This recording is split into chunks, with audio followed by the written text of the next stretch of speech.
Hi friends, welcome to let start cooking. ఈరోజు పచ్చి పులుసు చేస్తున్నాను. ఫస్ట్గా మనం చింతపండు నానబెట్టుకొని రసం తీసుకోవాలి. నిమ్మకాయ అంత సైజు తీసుకొని మనకు పులుసు ఎంత కావాలో అంత నీళ్ళు పోసుకొని తీసుకోవాలి. దాంట్లోకి ఉల్లిగడ్డలు, కొత్తిమీర, ఆ పౌడర్ వచ్చేసి పల్లీ పౌడర్ వేసానండి. కొంచెం ఉప్పు వేసుకోవాలి. మనకు రుచికి తగినంత ఉప్పు వేసుకొని కలుపుకోవాలి.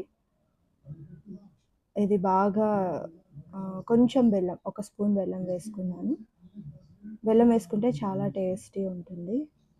పులుపు అనేది కాకుండా మంచి టేస్ట్ వస్తుంది. ఇంకా తగినంత వాటర్ పోసుకున్నాను. మనకి ఎంత పల్చగా కావాలంటే అంతగా, థిక్ కావాలంటే ఇంకా పౌడర్ కలుపుకోవాలి. ఇప్పుడు దానికోసం తాలింపు వేసుకుంటున్నాను. కొంచెం ఆయిల్ పెట్టేసి దాంట్లో ఆవాలు, నూనె వేసి ఆవాలు, జీలకర్ర,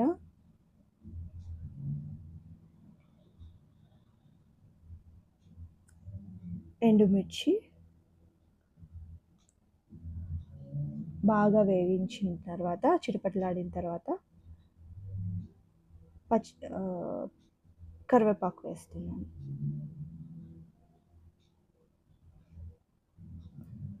దీన్ని పచ్చి పులుసులో కలుపుకుంటే పచ్చి పులుసు రెడీ. చాలా టేస్టీ ఉంటుందండి. ఫ్రిడ్జ్లో పెట్టుకొని తింటే ఈ సమ్మర్లో ఇంకా అద్భుతంగా ఉంటుంది. బాయ్, మళ్ళీ రెసిపీతో కలుద్దాం.